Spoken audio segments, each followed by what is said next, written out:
Hey, Dad. Morning, Jamie. How are you? Good. Oh, look, I just realized we're matching. Oh, I this is pretty much what I wear every day. was gonna say I'm matching you because this is sort of your uniform. Yeah, okay. I like it. Um, Today is a big conversation. We thought we would talk the border, right? Like I feel like that is the kind of buzz phrase that we're hearing a lot of in the news right now over the last few weeks and months. I think what we want to talk about is how to talk about the border and the issues around it. Um, and again, that's part of our whole plan here is to allow people or understand how we can carry on a conversation about something that we have differing thoughts on, perhaps. And I think that's a really good way to look at all these things, again, within our framework that we've developed over the last year or so. That's a good point. I'm going to pull up the framework while we're talking about it real quick here That's and good just thinking. share that on the screen. This just for people, this is our very drafty version of what we've been working on in terms of a framework, just so that we have something to go off of ourselves. And I think this is a really good topic to use it on because when Dad and I were talking about this before, um, when we're talking about the border, I mean, there's so many things, right? We're talking immigration, we're talking asylum, we're talking work systems, we're talking governmental systems, we're talking finances. I mean, there's so many things tied into that kind of headliney phrase, and it can be hard to even know where to or when to have a conversation and what you're even talking about. Yeah, well, and again, we're going to talk about this a little more in depth on each of these things. The idea of um, how you get your information, where you get your information before you share it with others, or even before you yourself digest it, is really important for for you to have an understanding about how this conversation might take place. Okay, so Because you're jumping in at our 8 o'clock. You're starting at sources here. yeah, well, I think like on a lot of topics, sources are very important. And um, Jamie and I have had this conversation. Um, this is one of those cases where you can look at the data and come to different conclusions about it. I mean, you can look Yep. at the numbers, for Yes. instance, and it'll say one thing or another thing. And what's maybe more important than the numbers is why the numbers are where Or they are. what your feeling or interpretation of those numbers is, right? Like you Yes. and I could look at the same numbers of, let's say, registered border crossings. And you might have a completely different feeling about that than I have about that exact same number. You might feel great about it and I might be scared about it, and I might be whatever, really excited, and you might be really nervous, and like those, that exact same number can elicit many different responses. So even the data, which could be just straight numbers and facts, can elicit Right. a very different response amongst different people. Yes. And understanding that this where you're getting that information, I'm not saying the information isn't accurate at all. I think we might have the exact same Yeah, numbers that we're looking at, but one of our sources might spin that and say this is why the numbers are this way, this is and a another, crisis, yes, or yes, and this is, another one might look at those same numbers and see it completely differently. yes, And so this is that that historic, this is that what have you. spin part of the numbers is what's or spin aspect of the numbers is what's important to understand for yourself. And when you have a conversation with somebody about these things, to have an understanding of what that is. And I'm just going to say this is one thing too. Um, I mean, people want different things to happen at Yes. the border. And they disagree about that. I mean, Yes. some people would like more people coming, be satisfied with more people coming across the border, and some people aren't. And I Yes. think those two sides don't line up. I think one side says, well, this is the way it should be. And the other side says, well, this is the way it should be. And they Yep. don't see the other perspective very well. And I think Correct. I think that part of it is kind of missing. That people have completely different view on Yep. what good policy is Yes, here. on what the correct outcome would be. And I think Yes, the piece that yes. often gets missed in that, Dad, because I think that's exactly right, right? This is one of those issues where it's like, okay, if you feel this way, I cannot talk to you. And Mm-hmm. if you feel this way, there's no way we can communicate because we're going to be talking here. And I Yes. think again, much like a lot of these issues, like when we're talking things like abortion, um, instead of looking at the specific action that you're looking for, it's really important that we start breaking down the issue into smaller chunks so we can say, like, okay, you want no one to cross the border, and I want everyone to cross the border. But why? Why do I want that? What is the thing that I'm looking for? What is the thing that you're looking for? And we can start talking about specific issues, specific things that we can actually discuss, as opposed to this big broad thing that we might never agree on. Yeah, well, I just think again, there's nothing wrong with having disagreement. There's nothing. I Yeah. mean, I'm not expecting to convince somebody who doesn't agree with me on border policy to agree with me when we get done. But there are some. I'd be interested in knowing if there's areas that we can work on, um, or if I could better understand why somebody believes what they believe is the best outcome versus what I think is the best outcome. I I'd be like interested to know I that. like so much about what you're saying, Dad, because I think you're just going like right around the framework for me, right? Like we've already hit on assumptions, right? Like people often make an assumption when they're sitting here thinking like, okay, if you think this about this issue, like we can't communicate, right? Yep. Or you think broadly this way about people, or you think this way about a particular population, or you think this way about government intervention, or whatever the thing is. Like there's these big, broad assumptions that we make about people based on a specific action that they may or may not want. Mhm. And instead of Yeah. that, we need to let people speak to their own opinions so that we better understand where they're coming from, even though we are going to disagree, right? The outcome here isn't that we leave, maybe we'll be holding hands, but we won't be agreeing on the issue. I don't know. It's like we're not going to leave here and be like, oh, yes, we've fixed this together and we are perfectly happy. But we can understand where the other person is coming from, see that viewpoint, and I think, again, then have a better holistic picture of Yeah. people as people. Well, and let me just say, on the assumptions front, I think what you see with this issue a lot of times is one side misrepresenting what the other side is about. Total Often, in yes. it's not one side saying this is my position, another side saying this is my No. position.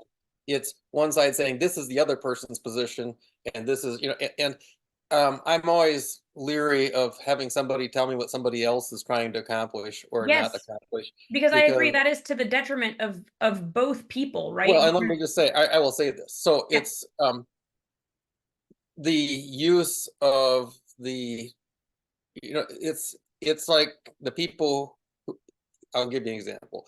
The border people, the ones who are favor a more open, porous border, look at the other side and they say they're against immigration, and that they're against migrant people. My families came here. They were migrants. Okay, well, there's a difference between illegal and legal migration, and there are people who would be um, supportive of legal immigration who are supportive of legal immigration, who have a problem with illegal immigration. And it's, again, one side saying what the other side's position is when that really may or may not have anything to do with what their positions are. But again, I think the issue with the way that you're talking about this is that we're talking about it too big, because what you're saying is as if there are actual sides in this.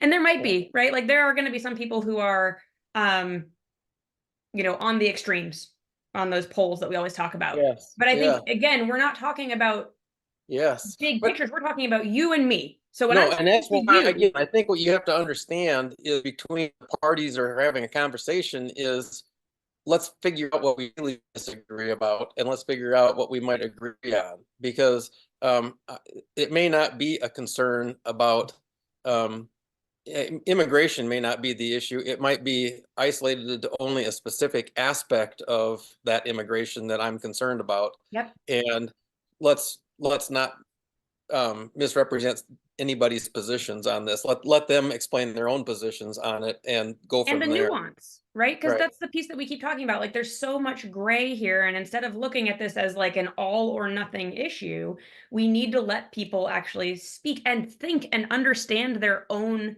belief on it. And I think that's, again, much like when we talk about these big issues like abortion, this was another one of those issues where I think because of the way the media portrays it, it leaves people who are trying to better understand their own opinions, thoughts, feelings in this like very murky place where like you don't have room to ask questions, you don't have room to wonder, you don't have room to say like maybe I agree with some and not other. There, it's Right. all, it feels very stark. And so Yep. instead of that, Yep. like giving people that space to talk through, think through, understand. Well, and I think for a lot of people, they think that there needs to be a free for all when you have a discussion about the border. I think they just think that that's, that for some reason, it's one of those issues where people want to start throwing things at each other for some reason, when Yeah, when you start yeah, talking about it. And it doesn't need to be that way. I think, again, once you can actually isolate what your differences might be, yep, and find out that there may be common ground someplace too, that, yeah, whoa, hey, we agree on this part of it. And if we agree on that, why is that? Why is this a yep, good thing? Why is this, how do we both agree on that? yes, That's a place to build from on this. yep. Like I said, you're not going to convince people. You're not going to change positions, but I think it's better to understand where everybody's coming from so you can have an intelligent conversation about where you are on this subject. And so you yourself can figure out where you are on the subject, right? Like this Mhm. is something you and I were talking about this, right? Where I mean, I won't speak for you, so I don't know if you feel like you have Well, you a can talk for me. okay, okay, great. So I was gonna say, I think you have a pretty formed opinion about your thoughts on this. I think I am someone who is still really trying to figure out. There are things that I dislike, and there are things that I generally agree with. But in terms of figuring out policy that I agree with, I think I am still trying to figure that out. There are questions I have about what's working and what isn't working. There are things I want to know. It's hard to find actual data that isn't coming at you with an opinion. And so I think again, finding or a space for myself to sit down and be able to be like, okay, I know that I don't like this current state, but if I wanted it to look like this, how would I even go about that? Or what is it that I want it to look like? So I think, it's one of those things where so often we don't even give people the time or space, or we come at them and we're like, no, no, think this way. This is the only way to think about it. And it sells us all short. Yeah. Well, um, the part that I see here is so hard to get a handle on, again, is the numbers themselves don't mean near as much as what's behind the numbers and what you would like to see the numbers be, Of course, and yes. why Yes. you'd like to see the numbers where they should be. Because uh, so again, some of the numbers are just so distorted. And if you go one place, somebody looks at those numbers and thinks that's a good thing. Some others look at Not the same number. distorted, right? Numbers are numbers, but it's the way they're portrayed. Well, but they may be actually distorted because of practices um, meant to distort them. Well, I mean, for That instance, sounds a little well, no, big. but telling people, I mean, encouraging people to, for instance, seek asylum when you may know that they may not be eligible for asylum, but that it buys them time by using the process that way. So the numbers are maybe higher than they would naturally be because the process is being used in a way that encourages people to use it that way.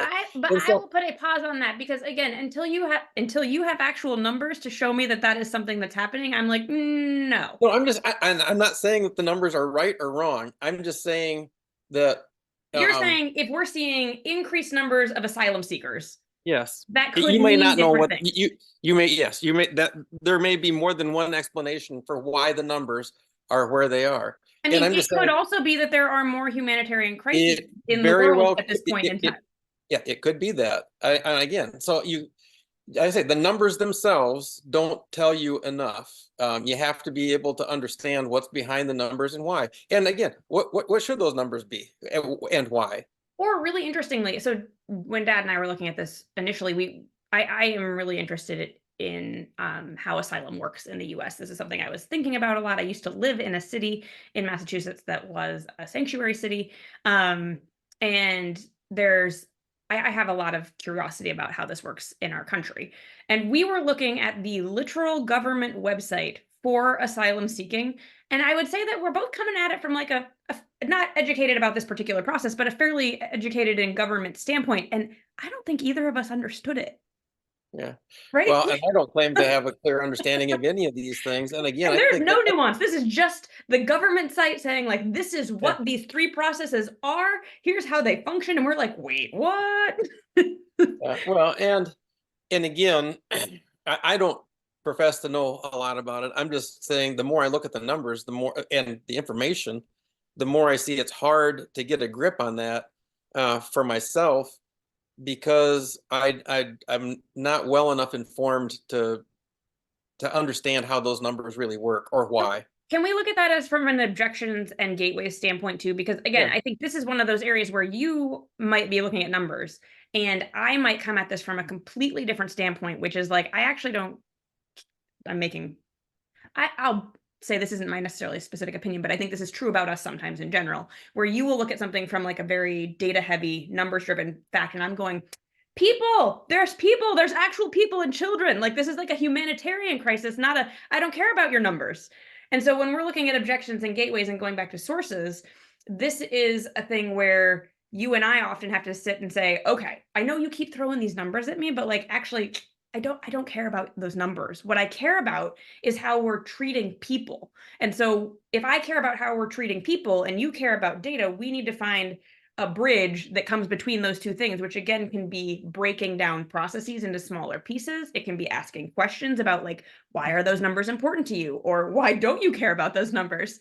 But I think that's something that matters for us, right? Because when we're talking about this issue, again, I think this is something that's going to keep coming up. Like you might say, okay, but again, these numbers, and I'm going to go, okay, again, I don't care about your numbers. Well, this is really good because I think again, this is where we have a difference of how we look at issues Yeah. uh, at a very basic level. Yes. And also, I can appreciate what you're saying about the urgency to do something to address those things. I Yep. think what happens a lot of times is that urgency is used to accomplish things that may or may not solve the problem the way anybody thinks it's going to. The consequences for expedited problem solving are often not properly considered. And And I again, think what, might sometimes be necessary anyways, because you're dealing with an actual crisis. yeah, which tells you though, I'm not questioning your intentions. Your Yes. intentions, I think, are good. I don't mean Right. yours. I I know. Yes. mean, Again, I, when we're I, talking more generally here. yes, but when you're looking at those things, I don't question somebody's intentions, Yeah. and I can understand the sense that we need to do something for these people who need something. I get that part of it. I think the problem part of it is when you create a solution, how is that solution? What's the consequences for that solution? Yep. Because in a lot of cases, I think it can cause more problem. The problems that it creates are bigger than what you thought you were solving in the first place because you have long-term consequences for what could be short-term problems.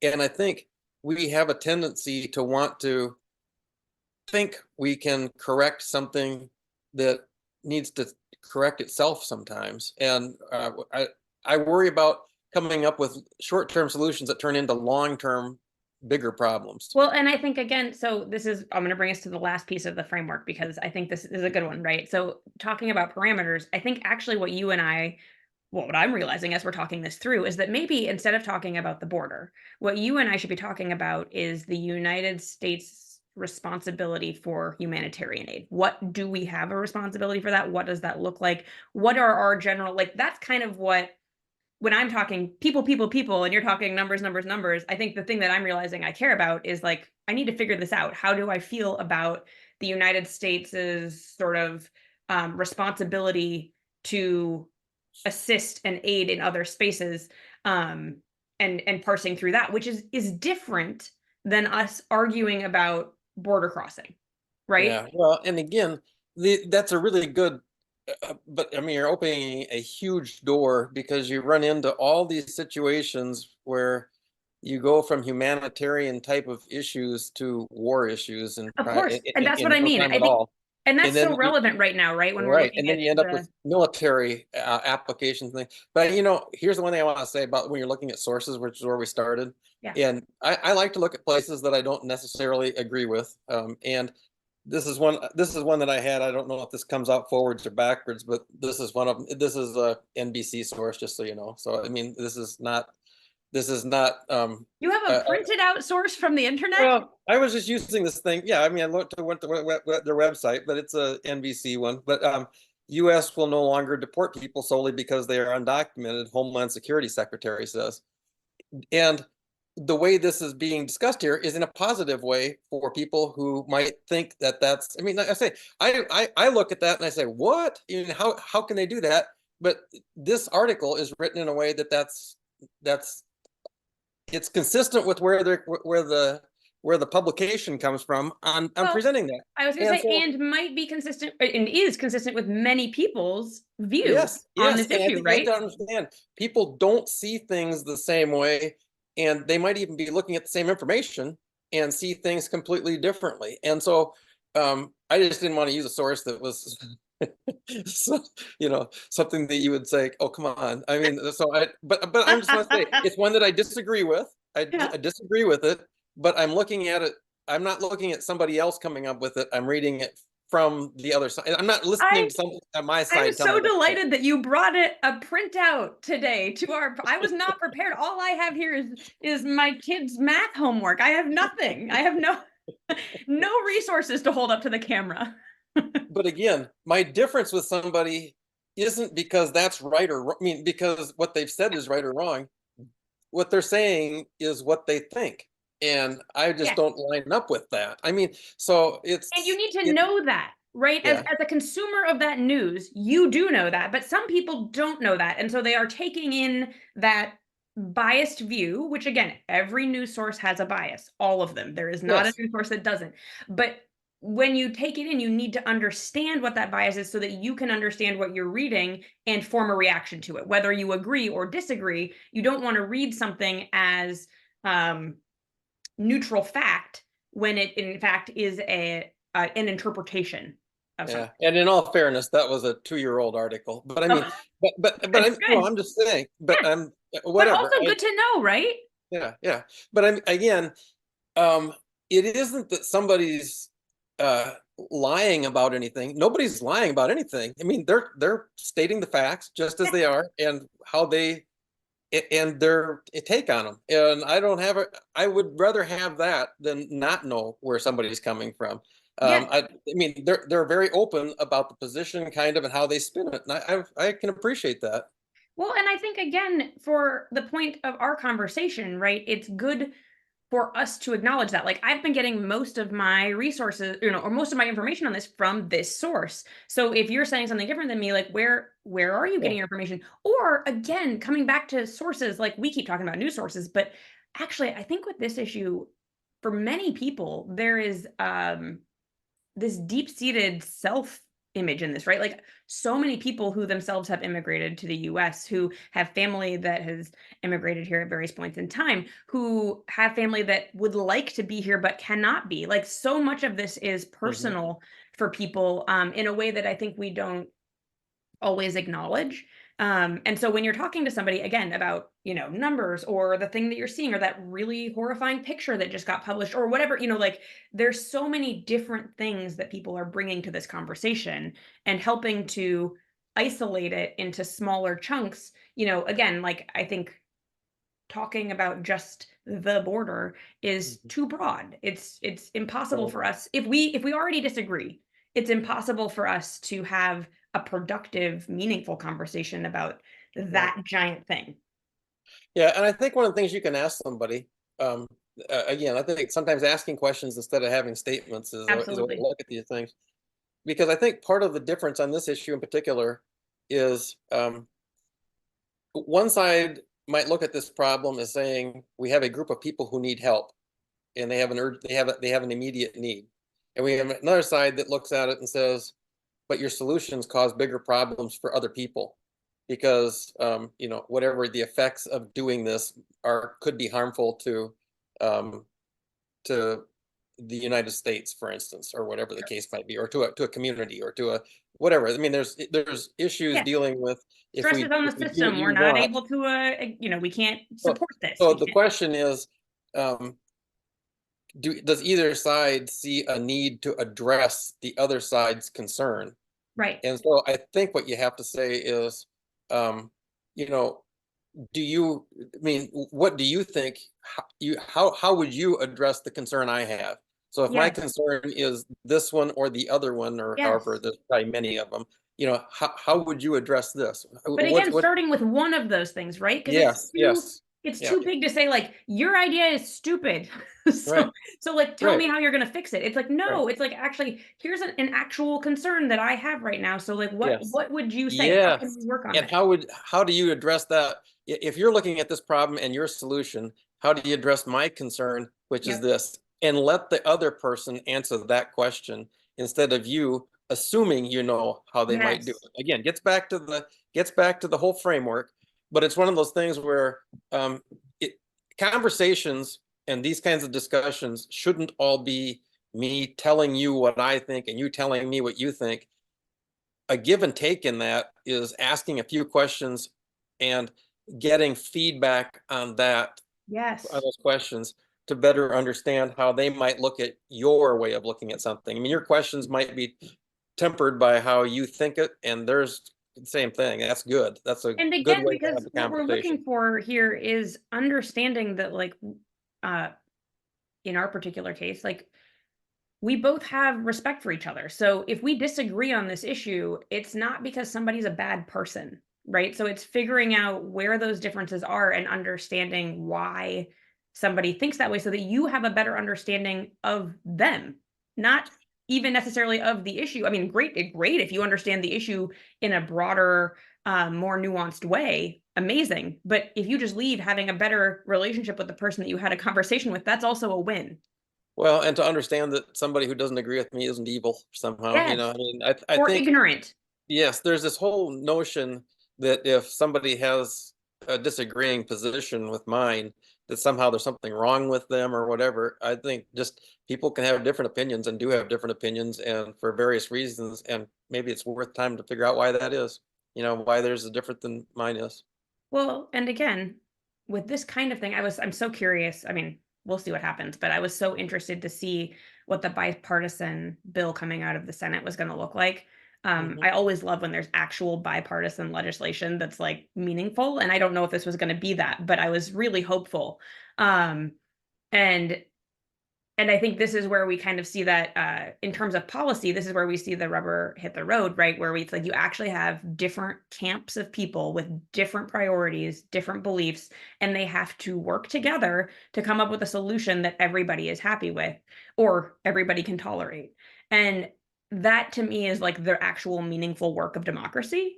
So it's like I love that. I think we have so few opportunities for us to see that um in the world. And again, it sounds like this one might be a bust. So I don't know. But I was really Yeah, excited well, when and I heard. again, it's part of it is probably just the nature of how Washington processes things.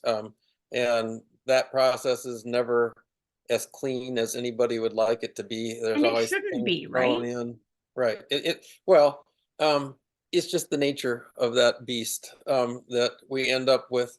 We rarely have a conversation um, about a single topic. Usually you end up with various things being thrown in, which again ends up with these kind of arguments I instead was of gonna say these your kinds parameters of things. shift. We got to keep them Yeah, yeah, aligned. yeah. And that's again, that's kind of the nature of the beast for whatever reasons that it's been that way for forever and it'll probably not change. But I do think we have to see some resolution to some of those problems over the coming months. And so the various camps will have to find some way to address some of these situations, whether they like it or not. Yeah. No, Yeah. I mean, you have budget issues, you have Yeah. Of the course. border issues that Well, there's it's going to always be, more complicated. yeah, well, and again, Well, and people have shifting positions too, which are kind of hard to peg. So, and that's not bad. I'm not saying Yeah. changing a position is bad. I'm just saying you have to figure out how it's changed and why. Yeah, the motivation behind that changing position is always important. Yes. Um, okay. So Dad, I think, we weren't really sure how this one was going to go today. Like we said, we just wanted to talk about it. It seemed really topical and something that we wanted to discuss. So we would love to hear from people. Let us know how you yourself are figuring out your thoughts and opinions on what is a very complicated issue. Are you having conversations with folks about this? Um, what are the sticking points? Where are there areas where you're passionate, or where are the areas where you have a lot of questions and just want to know more? Um, and you can reach out to us at ourhouseundivided@gmail.com. And we'll also have this up on our Instagram, which is House Undivided with underscores on either side of it, I think. So we'll put that up there, but we would love to hear from you. I mean, this is topical, but it's also an ongoing issue, and I think that's something that people are often wrestling with. Well, and Jamie, thank you. For me, these sessions have been really good because they're constructive. They're helpful to us to, better understand how we ourselves can communicate better between us.